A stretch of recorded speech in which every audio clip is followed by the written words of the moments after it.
right, Shalom. Shalom. This is the brother Ra'aya. Brother Kalaya. GMS New Orleans coming at you with another lesson. But before we get started, as always, we're going to give all praises, glory, and infinite honors to Yahweh, Bahasham, Yahabushai, Bahasham, Rakakwadash. Double honors to the apostles and elders of Great Millstone who ruled and teach well. In peace and salutations to you sincere Akim out there, pushing this word in truth and sincerity to the four corners of the globe. May you brothers endure until the end. And to the few sincere Akwat diligently learning in silence. Shalom. Shalom. And the premise of this lesson is just going to be something I was speculating on in the spirit, earlier this week, a couple of days ago, on what Apostle Tahar is named 2026 to be, the year of the apostates, the sellouts and the reprobates, bug outs, what have you. And he gave the title that year back in 2025. And I was just thinking, the Lord's just going to reveal a bunch of guys who were actually agents or weren't right in the spirit, which, that's going to be the case too. But another thing I was thinking about, especially within these first couple of weeks of January, which, we're already at the midpoint, Yep. The month's almost over. And we see all these things that have transpired, the situation with Venezuela, Greenland, Iran, talks of, AI, automation, and digital currencies, how quickly things are progressing. And it just got me thinking, major things are going to happen this year. And that could be one of the main things that's going to cause men to, lose the faith and become, reprobates and sellouts. Like I said, at first I was thinking, the Lord's just going to reveal men's spirits, but very major things could take place this year to compel men to, lose the faith and, give up. What you got him? Yeah, I'm not gonna say it's the first time, but it's the most rapid that all of the prophecies are being ramped up in this short amount of time. Like the brother said, we only in the midway point of January, but all of these things have made great advancements, in such a short time. Just showing you how close we are to the end. Just supporting what you're saying. Kind of, many hearts are gonna be revealed. Yep. It's one thing to read about Jacob's trouble and the persecutions and the hard choices to be made, but it's another thing to be living through it. So, we've been going through the practice right now. As Elder Ariala at Dallas, I remember him saying a couple of years, you got the practice, for the game. What's about to be game time, and how you've been spending this time of practice. Hey, that's gonna, heavily determine, how you're gonna be during the actual game. Men that weren't taking this thing seriously, half-assing, having one foot in and one foot out. Hey, it's going to be revealed when that pressure really gets put on you. Your spirit's going to break. Which, saying that as humbly as I can, because we're all about to be tested, and we can only hope that we have the strength to endure these things, which is why we constantly do this work in all faith and humility. But hey, many men's souls are about to be revealed this year, and coming very quickly. But we'll just start off with that John chapter 6. We're going to start at verse 64. It's the book of John, chapter 6 and 64, and it reads, "But there are some of you that believe not." That's in red letters. Mm-hmm. "For Yahushua knew from the beginning who they were that believed not, and who should betray him." Yahweh, Yahweh Bahasham, Yahweh, knows these things, because what? They're the ones that, set it up in the spirit. But we don't know that. We're just men, we're, as it says, many are called, but few are chosen. And we've been called to this thing, but we're truly going to know we're chosen when we get beamed up on those chariots. So, with that being the case, everybody should be walking on spiritual eggshells right now. Doing whatever they can, to please Yahweh Bahasham, Yahweh Shai, and fit within the ministry. This isn't the time to be a maverick out here, a lone wolf with some, niggerish tendencies out here. Look at verse 65. It says, "And he said, Therefore said I unto you, that no man can come unto me, except it were given unto him of my Father." Keep going.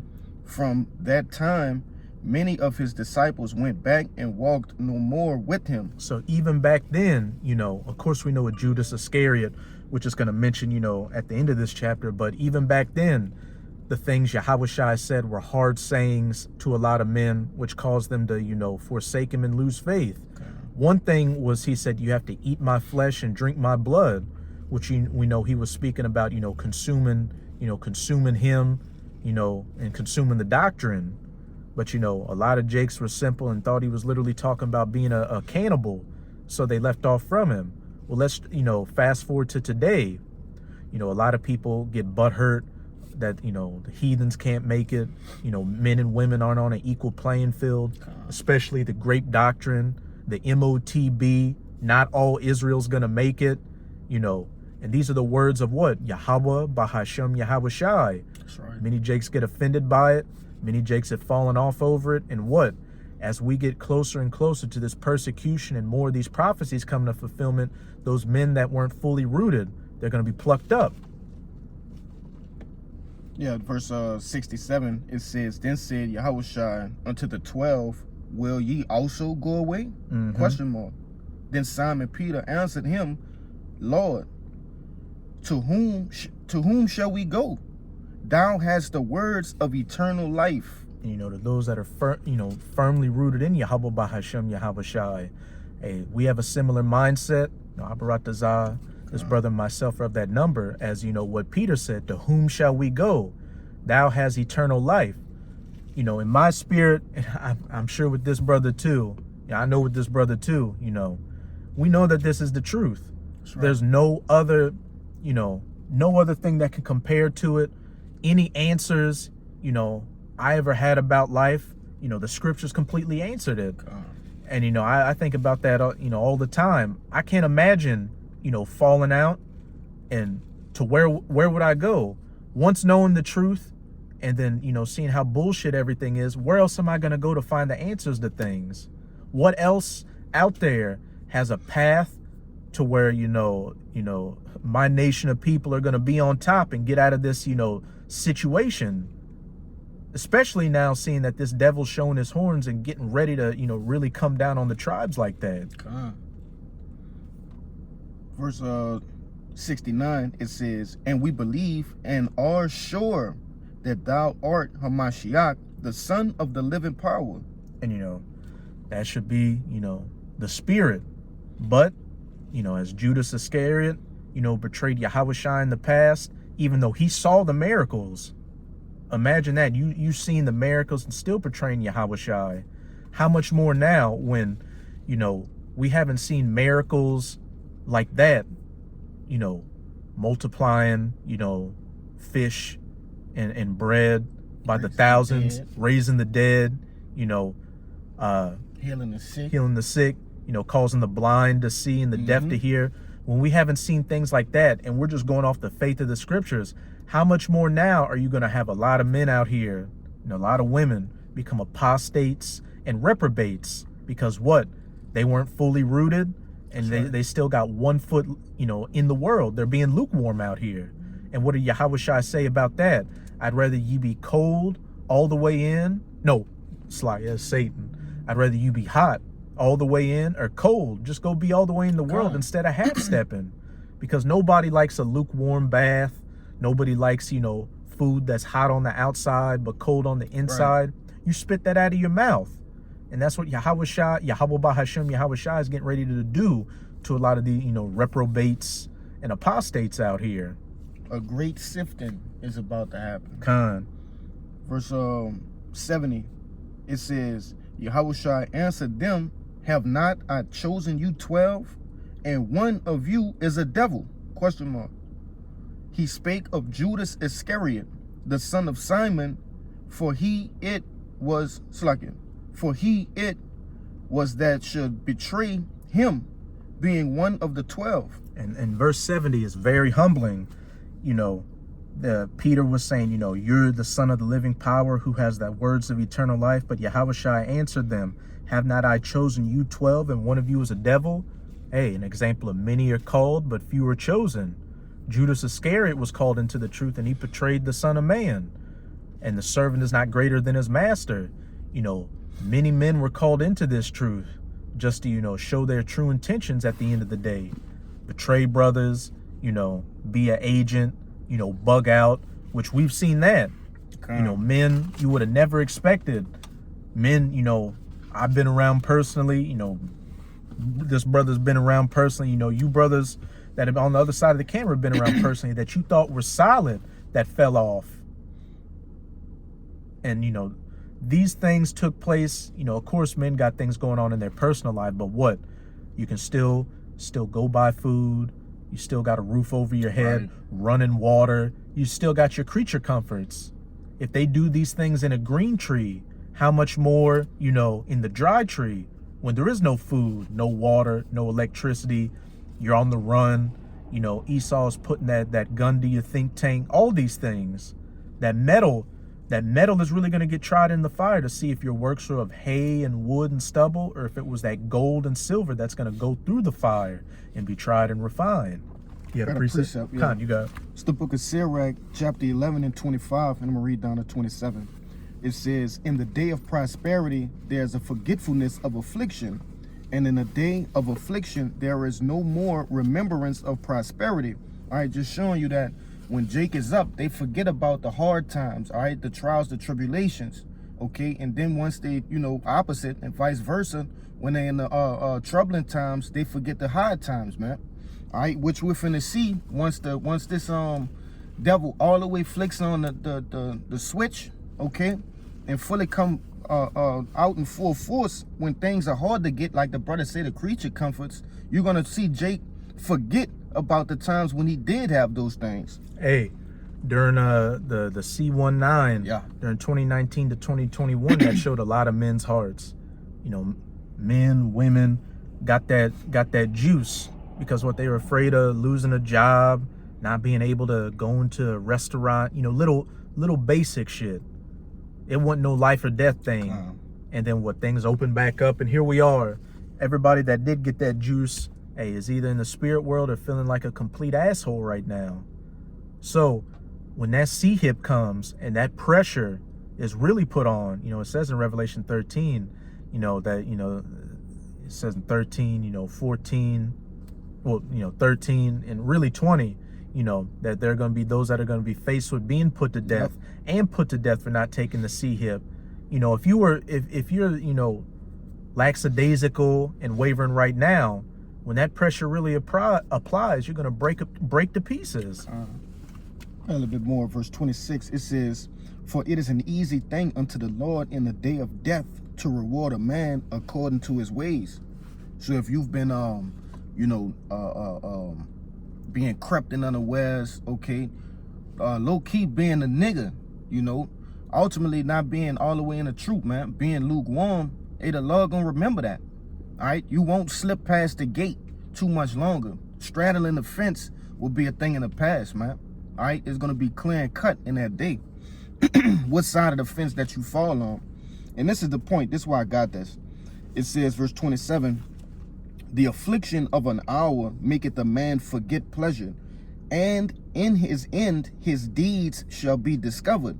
So ultimately showing you, all right, when you can't purchase things, when you can't go certain places, all right, when you can't be around your family, all right, because they all got the jab, okay? Those these are the times in which your man's true deeds will be discovered, all right? When you know, they can't go to work, they can't provide for their family, their babies, right? Things of that nature, because they don't have any faith, you see, and they gonna give brothers up. They gonna forsake the Lord, man. But that's all I have right there. Kind of, I'm looking for one real quick.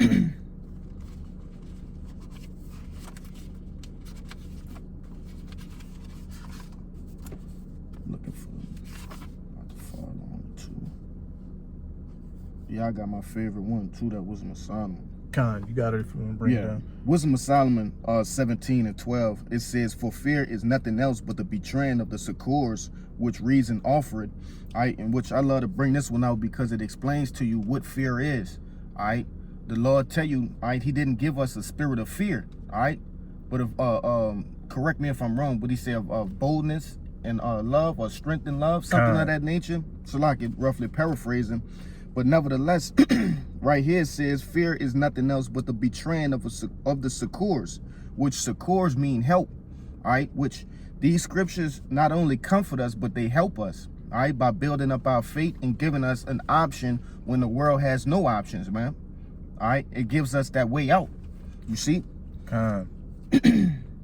Hey, real quick, just to back up what you just said, this is Isaiah 33:6. And wisdom and knowledge shall be the stability of thy times and strength of salvation.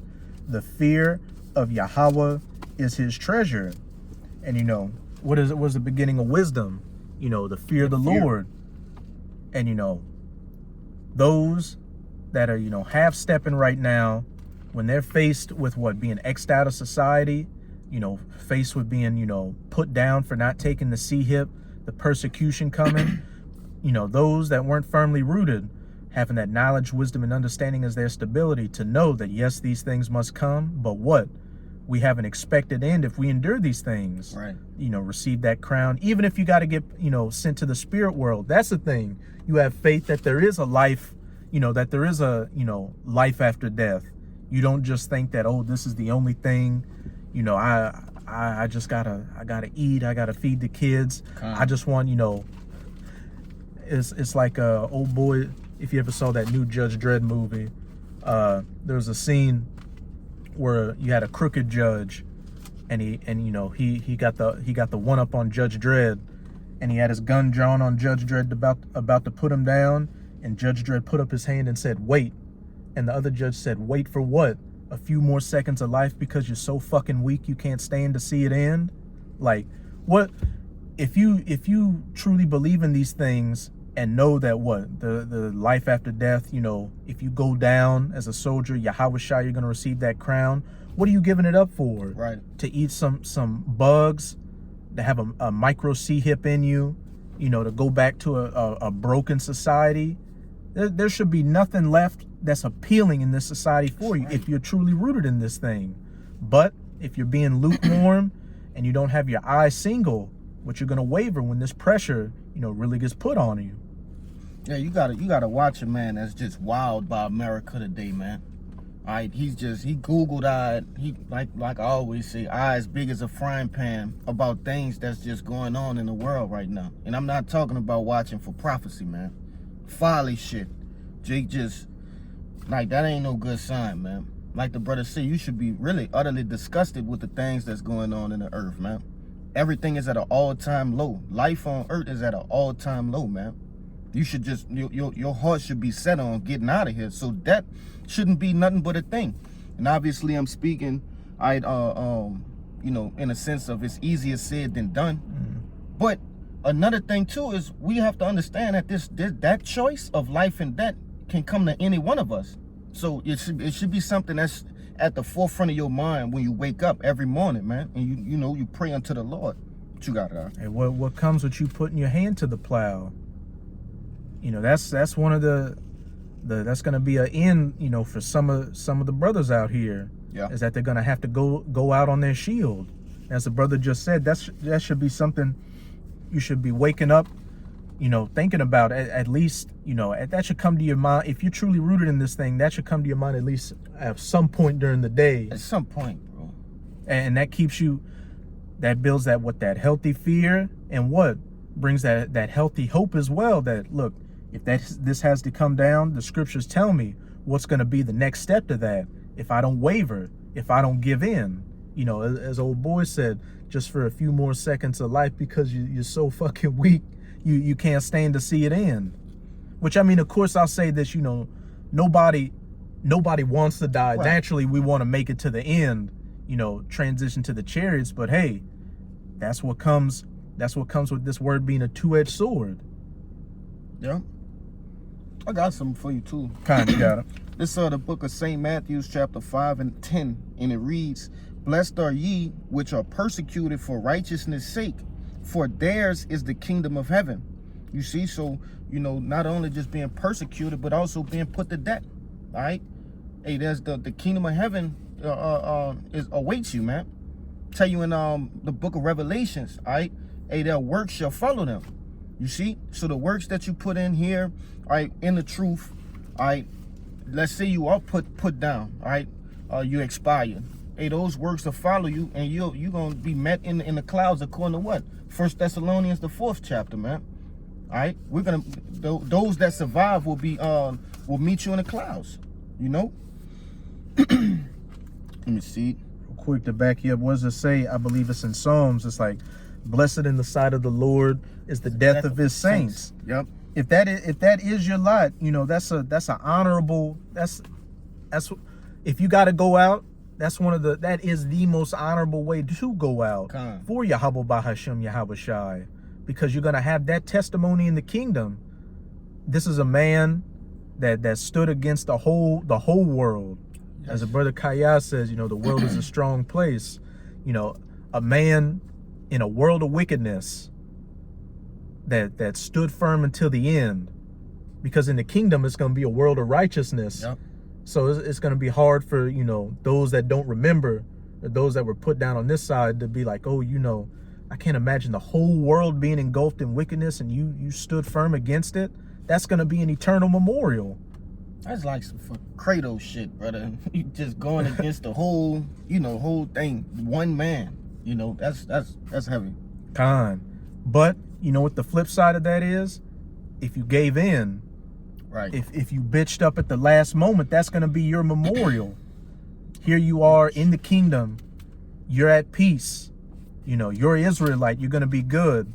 But when it comes to your works, it's going to be like, this was so-and-so who at the end, you know, bowed the knee to this. Especially when you see Esau in the kingdom, he's going to be broken down like a caveman, and it's going to be like, this is the man. This is the man that you gave into. Oh, and God forbid, not only that, but you betrayed men, you betrayed brothers, right, to give yourself a few more seconds of comfort.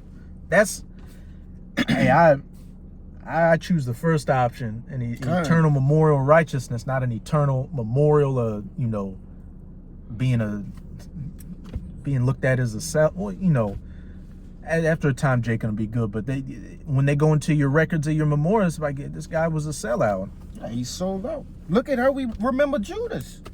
Look at that. Even Judas in the world, you know, people say, oh, that's a Judas goat. Or, you know, a Benedict Arnold, if you're a betrayer.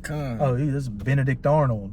And that's on this side. But look, hey, just to back you up, those men that stood firm, Moses, right, King David, Abraham. People, even heathens, they just came out with a kids movie about King David. Yeah. Even an atheist, you ask them, oh, what's the Exodus story? They'll tell you, oh, that's when, you know, Israelites came out of Egypt, in the splitting of the Red Sea. Even an atheist knows that story.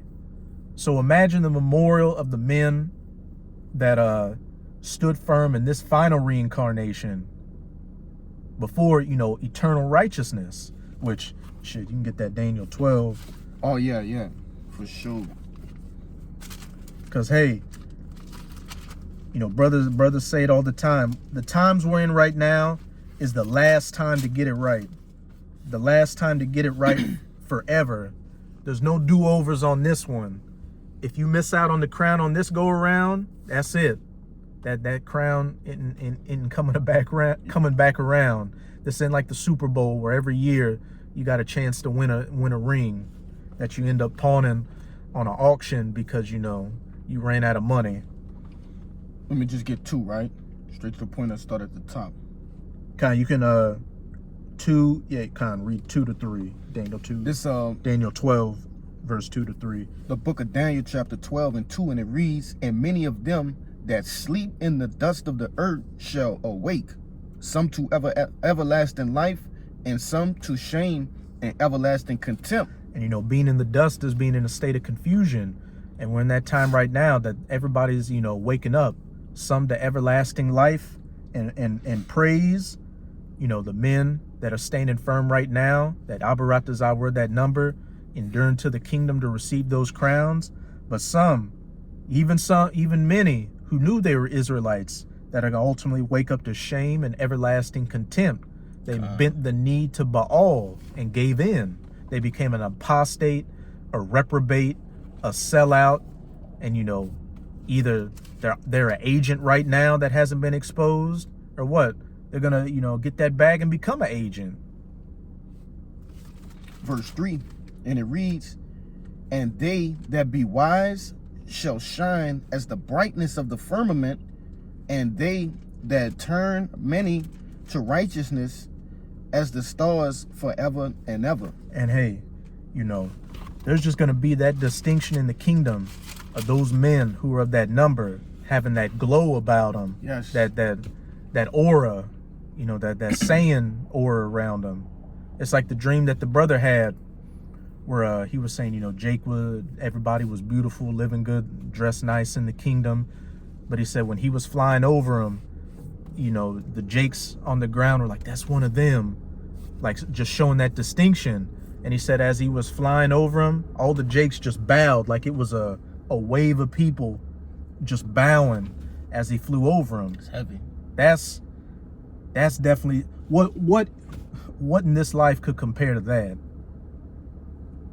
Jacob fucking a nobody here and want to die like a nobody, taking the coward's way out. Remember in World at War, you know, Call of Duty, when you get knocked down and you got the option to press box, go out the coward's way. You know, that's what Jake doing spiritually, pressing box rapidly, fucking about to break the controller, man. Con. But yeah, if you didn't have any more, we're just gonna close out with that Proverbs 24:10. I got the book of Matthew's chapter 11, and I'm gonna get it straight to the point. Matthew 11, it's like it Matthew 10 and 21, and it says, and brother shall deliver a brother to death, and father the child, and children shall rise up against their parents and cause them to be put to death. And ye shall be hated of all men for my name's sake. But he that endureth to the end shall be saved. You know, and ultimately, when you go from verse 16 all the way down to 23, it's going into persecution. Okay, you're going to have family members turning on you. All right, actual, you know, brothers in the faith. All right, which they're not really even brothers, but, you know, those men that's crept in unawares turning on you, right? And delivering you up to these different people who are going to be coming to get you, man. All right, these devils. Okay? But it said that, and ye shall be hated of all men for my name's sake. So ultimately for the testimony of Yahushua, right? And which the elect will have, okay, well, do have, all right? But he that endureth to the end shall be saved. So it's really, you know, a race of endurance, if that make any sense, man. All right? You have to endure, okay? And not have your fucking fate small, man. Hey, you know, the Apostle Paul said that, which I'll get that one real quick. Come. He said it in Romans. He compared this, you know, this walk to as a race. This is a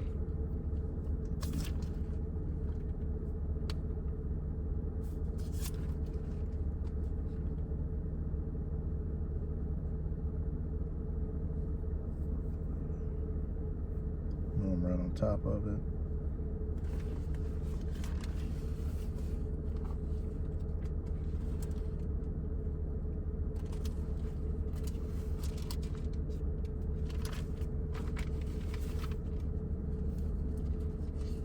We don't have to get. I'll just quote it. You know, Apostle Paul was comparing this run to a race. You know, do ye not know that all ye that run in a race, and they of this world run to receive that corruptible crown, but you're running to receive that incorruptible crown.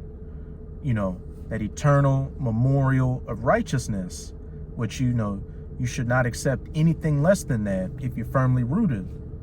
You know, look at how hard, you know, these people go for a world that is clearly going out and collapsing day by day. A world engulfed in wickedness, but you have the truth.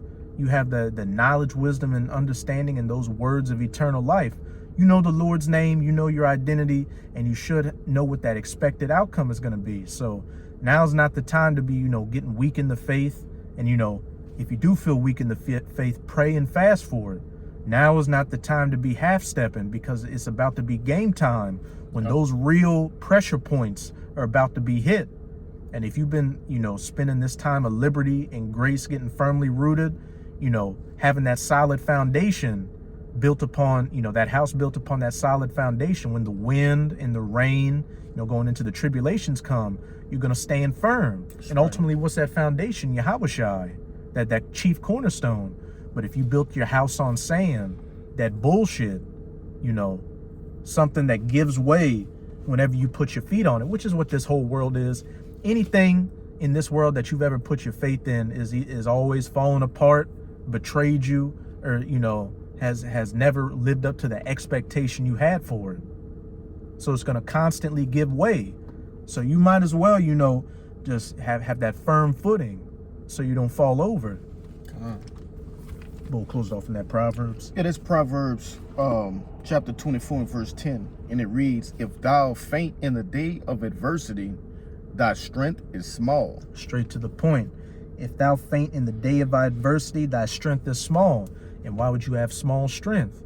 Because you didn't spend this time building up those spiritual muscles to get strong, to get firmly rooted. You were being lukewarm instead of, just manning up and, just being like, look, I'm going to just go be a nigga in the world or whatever. I'm not even going to play with the truth or play with these men that are being sincere like that. Instead of doing that, you want to have 1 foot in the truth, 1 foot in the world. Hey, you're going to get exposed. And what? By you doing that, by you knowing this knowledge, wisdom, and understanding, what? You're going to get beaten with many stripes. But Nah, shit, you hit it on the head with that one. So, hey, with that, we hope you sincere Akim and Akwath were edified by this lesson.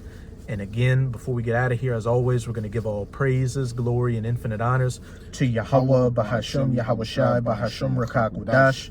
Double honors to the apostles and elders of Great Millstone who rule and teach well. And peace and salutations to you sincere Akim out there, pushing this word and truth and sincerity to the 4 corners of the globe. May you brothers endure until the end. Ababa Ball, Kwam Yasharala, Shalom. Shalom.